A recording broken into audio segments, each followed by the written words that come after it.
Hello friends, আজ আমি তোমাদের সাথে খাসির মাংসের চর্বি দিয়ে ঘুগনি করে দেখাবো। তো দেখো, ঘুগনির জন্য আমি এখানে 500 গ্রাম গোল মটর নিয়ে নিয়েছি। আর মটরটাকে আমি 4-5 ঘন্টা আগে ভিজিয়ে রেখেছিলাম। এবার এটাকে আমি সিদ্ধ করে নেব। মটরটাকে আমি কুকারে দিয়ে দিব। এবার মটরে দিয়ে দিব আমি জল। আমি এখানে 1 কোটের মতো জল দিয়ে দিয়েছি। এবার এর মধ্যে দিয়ে দিব নুন আর দিয়ে দিব হলুদ গুঁড়ো। এবার এটাকে আমি সিটি মেরে নেব। মটরটা যেহেতু আমি অনেক সময় ভিজিয়ে রেখেছিলাম, এর জন্য 1 সিটি দিয়ে নিব। 2 সিটি দিলে বেশি নরম হয়ে যাবে। মটর আমার সিদ্ধ হতে হতে আমি আলুগুলোকে কেটে নেব। আলুগুলোকে আমি এভাবে কেটে নিয়েছি। এখানে আমি কড়াই বসিয়ে দিয়েছি, একটু মশলা করব। এখানে আমি দিয়ে দেবো 3টে শুকনো লঙ্কা, দিয়ে দেবো গোটা গরম মশলা, দিয়ে দেবো গোটা জিরে আর দিয়ে দেবো মরিচ। এবার আমি মশলাটাকে ভালো করে ভেজে নেব।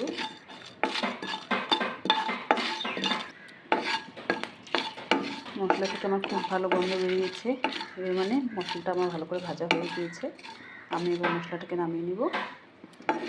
এর থেকে আরও বেশি লাল করে ভাজতে যাবে না, তাহলে মশলাটা পুড়ে যাবে। মশলাটাকে আমি নামিয়ে নিয়েছি। এবার এটাকে আমি ঠান্ডা করে নেব। এবার আমি কড়াই দিয়ে দিব সরষের তেল। তেলটাকে এবার গরম হতে দেব। তোমরাও এই রান্নাটা সরষের তেলে করার চেষ্টা করবে, এতে করে ঘুগনির টেস্টটা আরও বেশি ভালো হয়।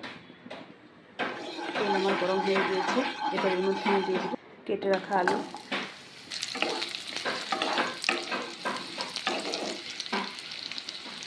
আলুর মধ্যে আমি সমান একটু নুন দিয়ে দিব। এবার আলুগুলোকে হালকা করে ভেজে নেব। আলুটাকে আমি হালকা করে ভেজে নিয়েছি। এবার তুলে নেব। আমি এবার ওই তেলে দিয়ে দিব সামান্য একটু চিনি। এবার আমি দিয়ে দিব কুচি করে রাখা পেঁয়াজ।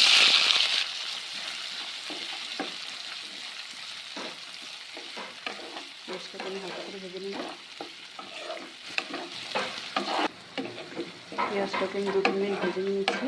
পেঁয়াজের কাঁচা গন্ধ আমার চলে গিয়েছে। এবার এর মধ্যে আমি দিয়ে দেবো পেস্ট করে রাখা আদা, রসুন আর কাঁচা লঙ্কা।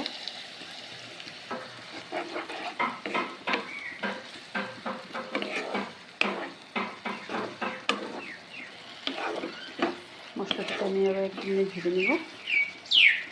এবার আমি এর মধ্যে দিয়ে দেবো হলুদ গুঁড়ো, দিয়ে দেবো ধনে গুঁড়ো, দিয়ে দেবো লঙ্কা গুঁড়ো আর দিয়ে দেবো নুন। এবার মশলাটাকে ভালো করে কষিয়ে নেব। এর মধ্যে সামান্য একটু জল দিয়ে দেবো যাতে মশলাটা পুড়ে না যায়। এবার মশলাটাকে ভালো করে কষিয়ে নেব। মশলাটা আমার ভালো করে কষানো হয়ে গিয়েছে। এবার এর মধ্যে আমি দিয়ে দেবো ভেজে রাখা আলু আর দিয়ে দেবো সিদ্ধ করে রাখা মটর। এবার আমি মশলার সাথে আলু আর মটরটাকে ভালো করে মিশিয়ে নেব।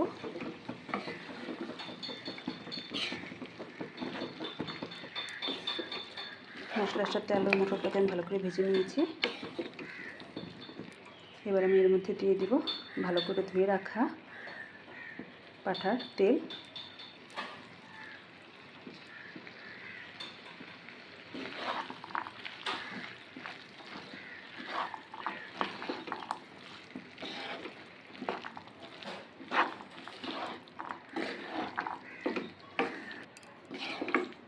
চর্বিটাকে দিয়ে আমি 2-3 মিনিট নাড়াচাড়া করে নিয়েছি। এবার আমি এর মধ্যে জল দিয়ে দেব।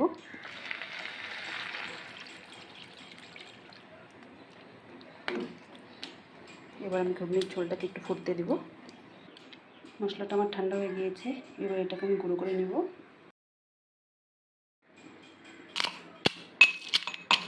মশলাটাকে আমি গুঁড়ো করে নিয়েছি। ঘুগনির ঝোলটা আমার ফুটে গিয়েছে। এবার এর মধ্যে আমি দিয়ে দেবো গুঁড়ো করে রাখা মশলা।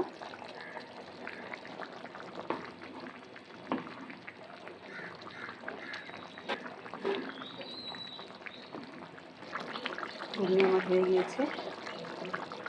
এই ঘুগনির সাথে গরম ফুলকো লুচি খেতে কিন্তু অসাধারণ লাগবে। তোমরাও অবশ্যই একবার ট্রাই করে দেখো।